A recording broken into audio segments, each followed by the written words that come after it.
Well, the second question is rather inviting. Going on stage playing things that I haven't written for 25 years.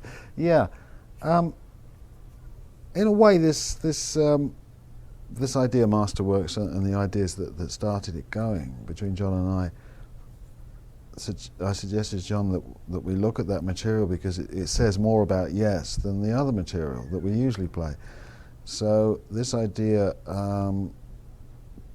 really just seemed an idea that wasn't as all that startling. Well, I mean, in a way it would have been quite startling if all we played was 20-minute pieces, but I think the way we've done it is that it incorporates other kind of classic pieces that we have that fit loosely under that idea, and a few maybe that even don't. So the idea's got a balance about it, and it's not totally, heads down, stop everything. It's got some accessibility, because with the larger pieces we may have had something that was hard to be accessible because it was maybe too abstract. But I'm excited because we've always had Close to the Edge as a piece that we've got under our belt. We know how to play that. We've now got The Revealing Science of God and Awaken, because we've been playing those in the last 3 years, and now we've got Gates of Delirium and Ritual. So in a way, those pieces are gradually building up in our repertoire again, that we can play them. And so I guess that's the reason. But the fact that we wrote them a long time ago doesn't...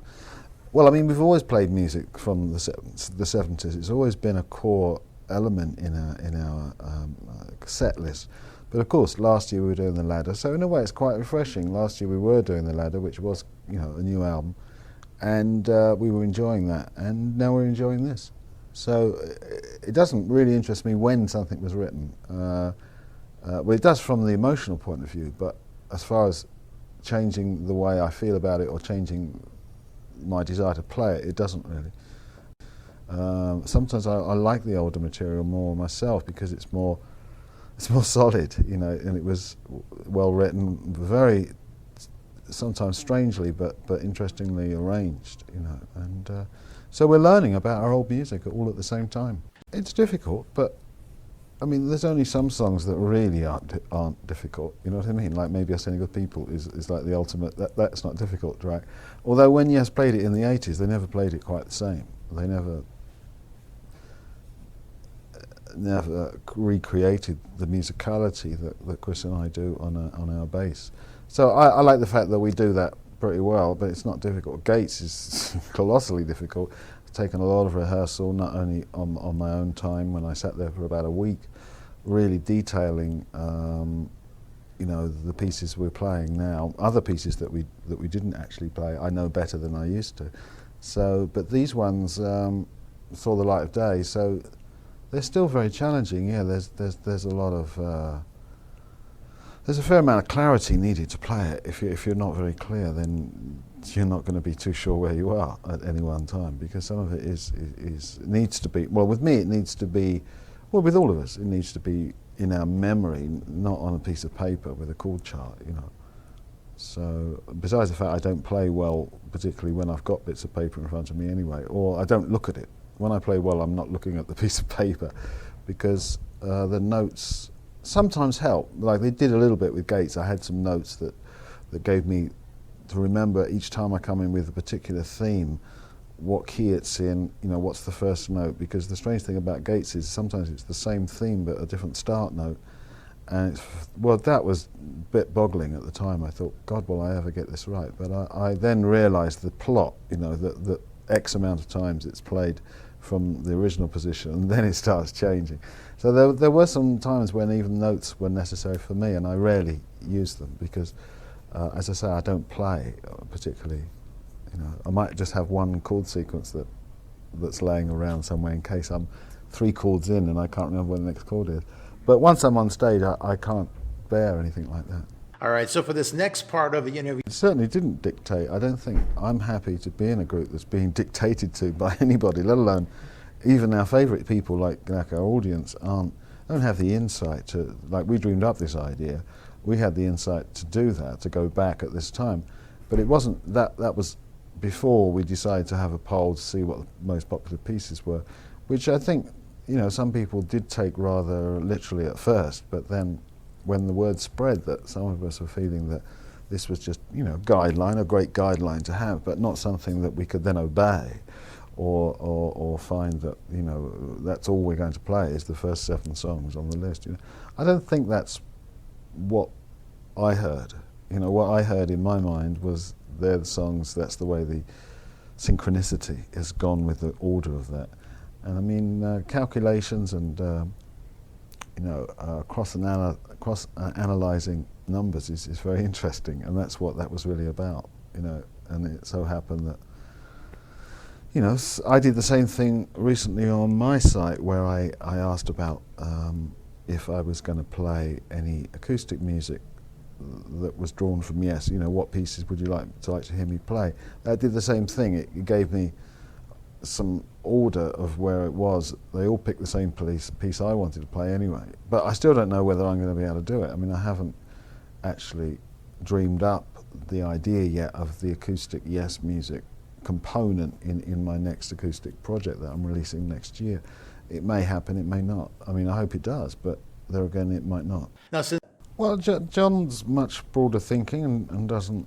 He's not against playing something from drama if there was another set list, you know, another time we were doing, and I love drama very much, and I know a lot of Yes fans who happen to feel the same way. But with ABWH, of course, that's also a hybrid. You know, it's almost like it is like another kind of Yes, I guess, and sort of the unofficial Yes at that moment in time. So, I guess drama was the last of those 70s albums, and it definitely has a continuity, or some of the continuity that one would hope for and expect.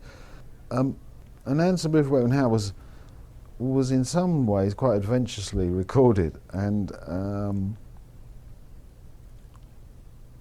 yeah, it has a particular use of what we did, and you know, it's quite a lot of work went on in that, and I guess there's a lot of my music and my songs in it too, so I feel very close to it, although I'm mainly like Brother of Mine. You know, that's the piece I kind of mainly think of that really does exemplify the overall idea of what that record was. Some of the mixing was a bit strange, and some of the guitar work, particularly on a B-side called Vultures in the City, was kind of strangely, but it was a transition time, considering what a transition time it was when Union was going to be an album that was even more out of our hands. You know, what little control we had over the mixing was only very small, but it was more than we had on Union, so not really happy with the mixing. But there again, it's finished. You know. so you Well, yeah, usually I do. Yeah, I mean, if it's a collaboration that I'm encouraging, and obviously that was with Steve Hackett, he had some ideas, and I had some more ideas from other music, and we kind of pooled them all. And yeah, I was quite happy to see the verse go, and even that chorus, because in a way, I still had it, and until I put it on Homebrew 2, I didn't know whether I was ever going to want it. Funny enough, that one of those choruses, you know, Follow Your Heart chorus was something Trevor Horn said to me one day when he heard it, that he really liked it, and I thought, yeah, there was more potential in that, but I suppose that's what Homebrew's partly about, is not only exciting developments in the music, in other words, knowing that what we really did with Follow Your Heart was take all those instrumental bits, and also the Follow Your Heart, you know, da da da da, follow your heart, that bit, that came from my song as well. So it was like, yeah, Steve and I happily collaborated, and at that time you're pleased to see one bit go, but it doesn't go, you know, I mean, it just goes from that version. And if I hadn't released Homebrew 2, then it might still be one day on my mind to use it, because it's like, I suppose I don't like wasting anything, you know, I don't think it's particularly, you know, I try not to waste my creativity or my, well, you know, waste my time. So, so music, you know, I like to have a stockpile of music, and so it could have become a stockpile.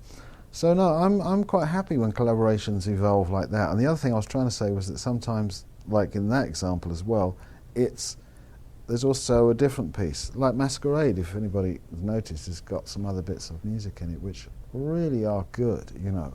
And I'm really going to play it like Homebrew 2 now, when I play it on stage this year, when I do my solo show. I'm most probably going to play it more like that version, because there's more music in it, and there's more, it goes to more places, which I only compromised really to make it simpler and shorter, to make it a short piece, you know, as opposed to, it's quite an elaborate piece. So yeah, I suppose it's that thing about stockpiling. I became a hoarder of my own music, you know, and because I do improvise a lot, I do sit with mini disc and play.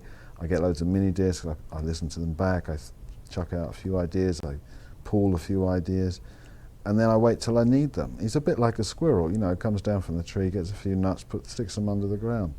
And I guess I'm a sort of musical squirrel, you know, in that you know, and therefore when somebody wants something that's a bit over here, something a bit over here, you know, I've done music with my son Virgil and stuff with my son Dylan. So there's sort of like almost a swamp of different musical directions, even things I haven't finished yet with Paul Sutin and other collaborations. And I guess that makes me sound either crazily hell-bent on never finishing anything, or, you know, there's so many things unfinished, and that is a side to being as sort of versatile, you know, in a way, and that was something I wanted as well. So, you know, whether that's altogether good, I've always said that sometimes versatility takes you away from the thing you should be really doing, which is just playing the guitar. But a lot of guitarists who just did that, just play the guitar and keep their mouth shut, don't have a chance to contribute to the general direction or the thinking, you know.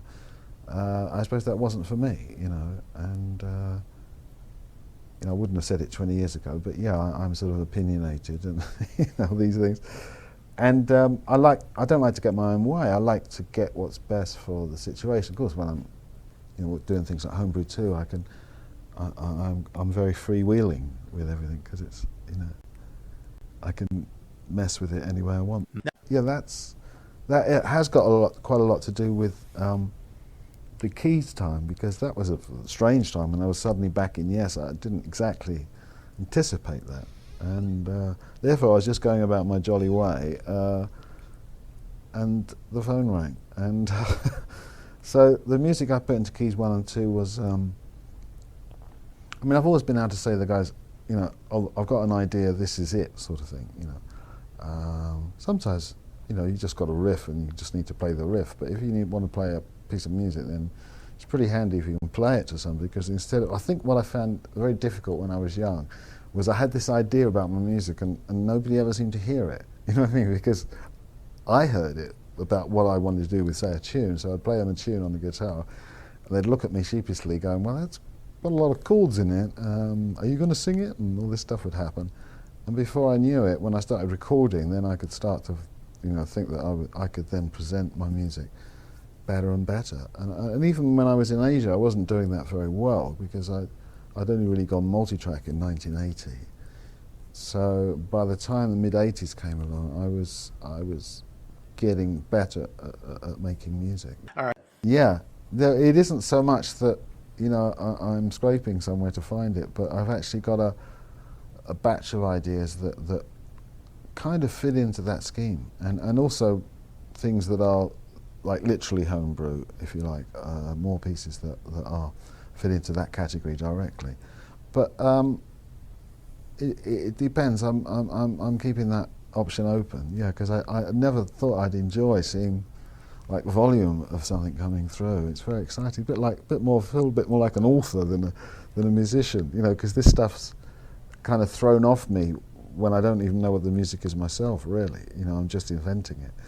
And I guess I'd like the idea that Les Paul, Chet Atkins, those kind of guitarists did this kind of thing as well. They actually released the music they made in their home studios as their actual music. So it's kind of showing me that in some of the instrumental pieces, particularly the very guitaristic ones where there's a guitar or maybe three, that's when I think, although I'm not playing like Chet or Les, basically I've found the same freedom, you know, in my studio. Now, Yeah, next year I'm releasing an acoustic record, and that's going to have solos, duets on different styles of guitar, and it's going to be, you know, finely tuned because it's all acoustic. It's the first album I've ever done all acoustic, so I'm halfway through it at the moment.